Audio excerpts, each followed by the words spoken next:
La petite princesse s'en va combattre le dragon.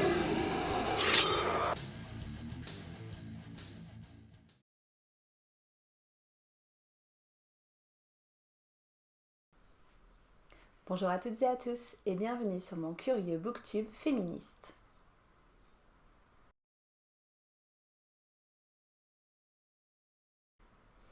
Aujourd'hui, j'avais envie de vous parler de deux lectures que j'ai beaucoup aimées, deux lectures que j'ai lues en parallèle et qui se sont nourries l'une l'autre, deux lectures qui sont aussi belles à l'intérieur qu'à l'extérieur avec leurs incroyables couvertures rehaussées d'or.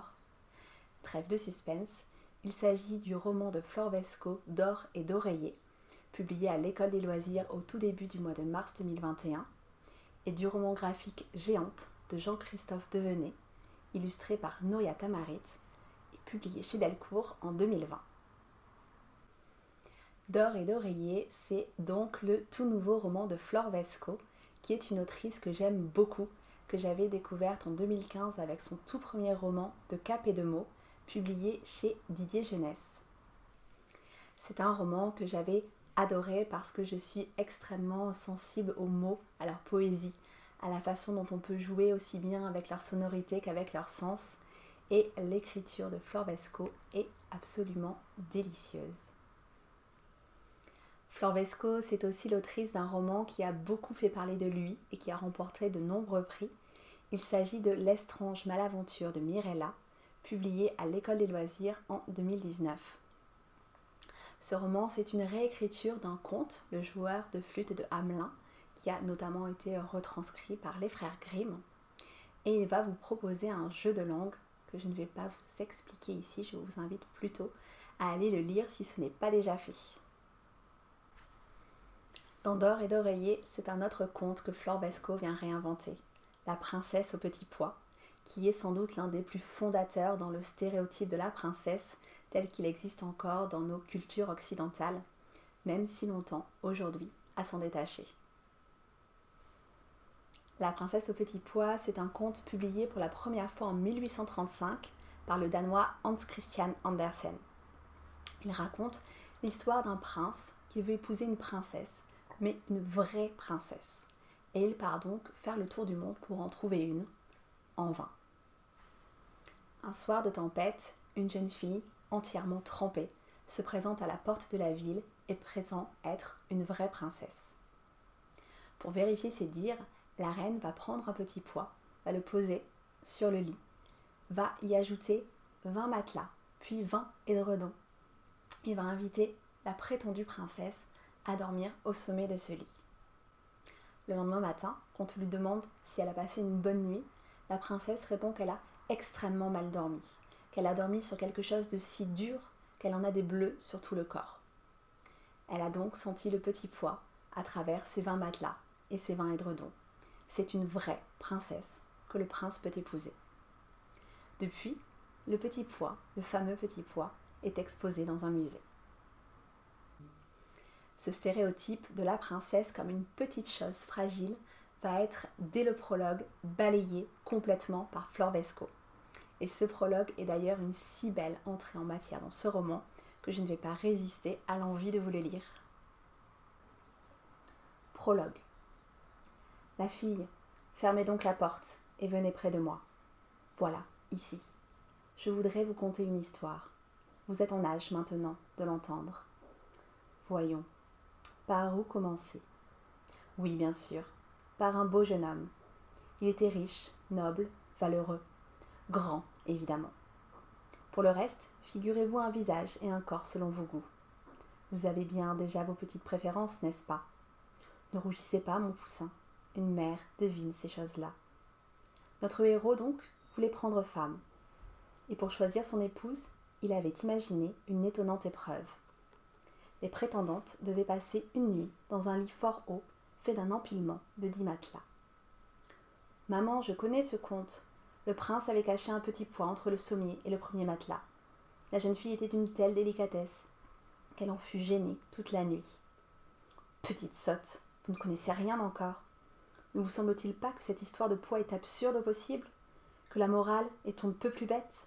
sentir un petit poids à travers 10 matelas, comme si une bonne épouse devait être à ce point fragile et se pâmer au moindre inconfort.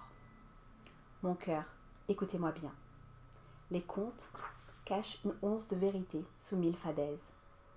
Voici le vrai de l'affaire. Celle-ci m'a été racontée par ma mère. Pour commencer, il n'était pas prince, mais lord héréditaire, près de Greenhead, à 50 lieues d'ici. Et le petit pois ? Le petit pois, voyons. Vous pensez bien qu'il n'y en avait pas plus que de citrouilles et de haricots magiques, ou de bébés qui germent dans les roses et les choux. Cette manie de masquer la réalité derrière des légumes. Ma douce, le conte du petit pois sous les matelas, c'est une soupe qu'on fait avaler aux fillettes innocentes. L'histoire réelle, celle de ce lord et des prétendantes qui couchaient chez lui, elle n'est pas pour les enfants. Il est des vérités sur l'amour, sur les nuits des jeunes filles et sur ce qu'elles font en leur lit qu'on apprend en grandissant. Ce sont des secrets que je m'en vais vous conter. Aussi, tendez une oreille attentive et ne m'interrompez plus. Ce qui va lier Sadima, l'héroïne de D'or et d'oreiller, à Céleste, l'héroïne de Géante, c'est justement cet univers du conte dans lequel elles vont toutes deux évoluer. Même si, dans le cas de D'or et d'oreiller, contrairement donc à Géante, on va être dans un lieu et un temps qui sont connus. Néanmoins, nous allons retrouver dans les deux cas un château, un prince ou un lord qu'il s'agit évidemment d'épouser, et toute une symbolique du nombre propre au conte. Céleste, nouvelle-née géante trouvée dans la forêt par un couple qui va l'adopter, a 6 frères, soit une fratrie de 7, comme le petit poussé, comme les filles de l'ogre. Dans D'or et d'oreiller, il y a 3 sœurs, et plus symbolique encore, 3 épreuves auxquelles sont soumises les jeunes filles.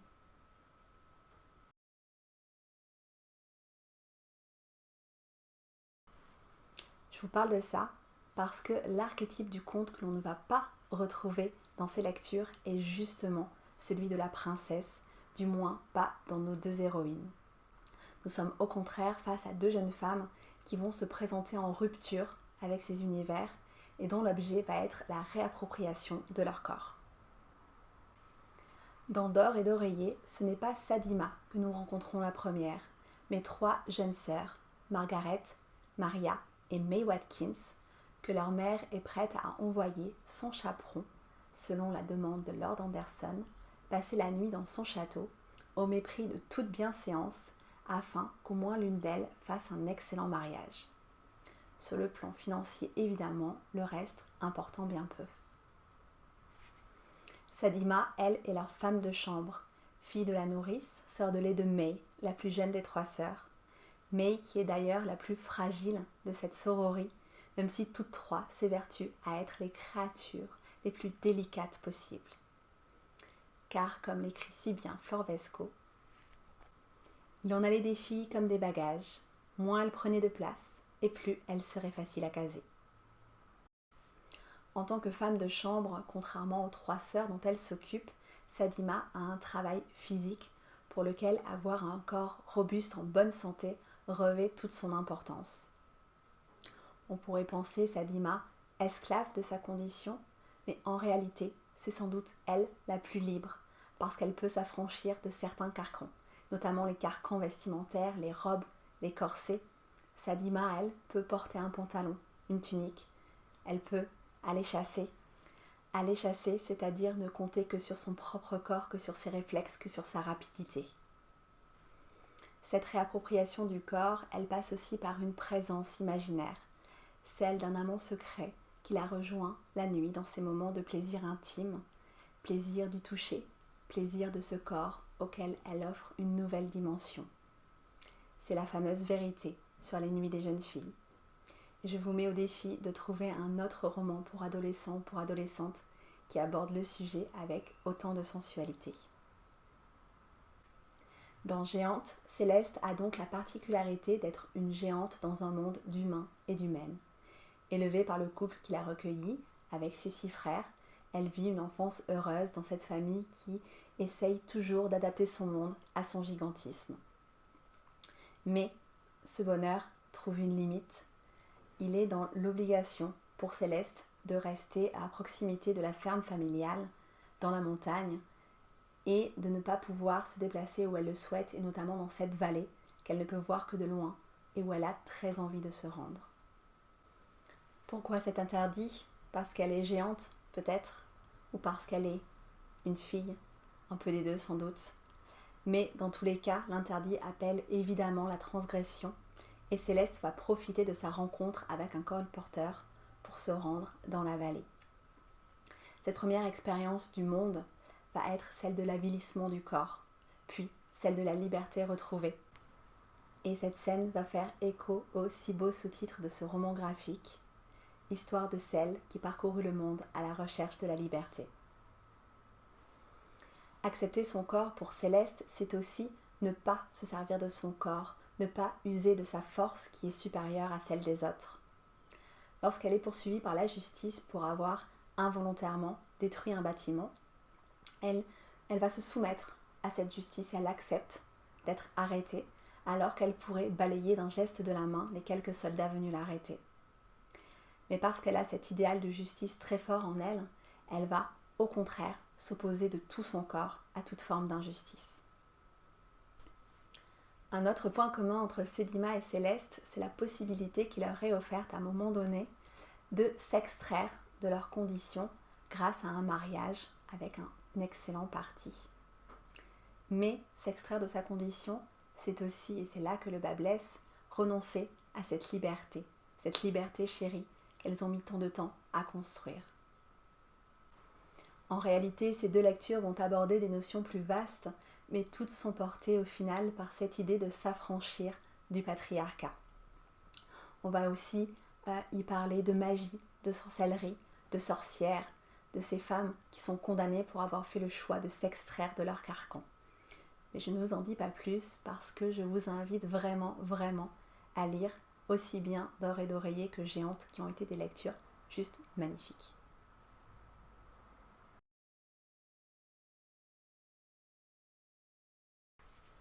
Ensuite, j'avais envie de vous parler d'une autre réécriture de La Princesse au petit pois, une réécriture un peu spéciale puisqu'elle a été rédigée par des enfants.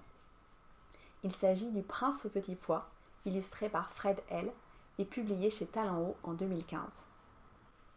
Talent Haut, je vous en ai déjà parlé plusieurs fois parce qu'il s'agit de la première maison d'édition pour la jeunesse à s'être ouvertement revendiquée comme antisexiste dès sa création en 2005. Dans le cadre de mon master en littérature d'enfance et de jeunesse, mon mémoire portait justement sur les réécritures de contes au format album des éditions Talent Haut et sur la façon dont elles pouvaient être un vecteur de l'égalité filles-garçons, notamment à l'école primaire. Et Le Prince au petit pois fait partie de ces albums que j'y ai étudiés.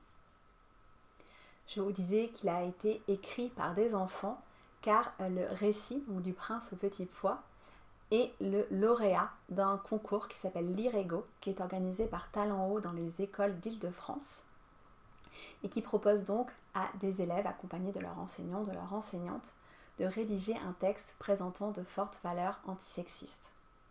Et Le Prince au petit pois a donc été rédigé par une classe de CE1 dans une école des Lilas. Dans cet album, il était une fois une princesse qui voulait épouser un prince, mais un vrai prince. Elle fait donc le tour du monde pour en trouver un, en vain. Arrivée au château en l'absence de la princesse pour échapper à un orage, 3 princes, auxquels le roi a précisé que sa fille adorait les petits pois, cherchent le présent de mariage idéal. Le premier envoie son valet chercher le célèbre petit pois qui se trouve dans un musée et le fait monter sur un anneau. Le deuxième envoie son valet chercher la plus belle robe à pois de tout le royaume. Le troisième, enfin, décide de lui préparer une tarte aux petits pois. De retour au château dans la nuit, affamée, la princesse découvre cette tarte aux petits pois et la dévore, puis elle s'endort. Le lendemain matin, à son réveil, les 2 premiers princes sont extrêmement fiers de leur présent et lui demandent sa main, mais la seule chose qui intéresse la princesse, c'est de savoir lequel d'entre eux a préparé cette délicieuse tarte aux petits pois qu'elle a mangée pendant la nuit. Elle propose alors au prince cuisinier de partir parcourir le monde avec elle et d'ouvrir des restaurants de spécialités de petits pois. La célèbre formule « ils se marièrent et eurent beaucoup d'enfants » serait-elle en voie de disparition? Voilà pour cette 29e vidéo. Après avoir abordé avec vous des sujets relativement durs dans mes 3 dernières vidéos sur la place de la femme dans la société sud-coréenne, sur l'esclavage et la ségrégation raciale aux États-Unis, notamment dans le cadre de l'éducation, sur les conséquences de la politique de l'enfant unique en Chine, j'avais envie d'aborder avec vous un sujet un peu plus léger, mais toujours porteur de valeurs essentielles, toujours stimulant, toujours empreint d'un idéal de liberté. Alors j'espère que cette vidéo vous aura plu, qu'elle vous aura donné envie de découvrir ce roman graphique qui sont, je le dis, je le redis, vraiment incroyables, que je vous invite grandement à lire. Merci beaucoup d'avoir pris le temps de regarder cette vidéo. N'hésitez pas à me laisser un petit pouce levé, un commentaire pour que l'on puisse échanger autour de ces sujets. N'hésitez pas à partager avec moi des lectures qui viennent comme ça bousculer le stéréotype de la princesse.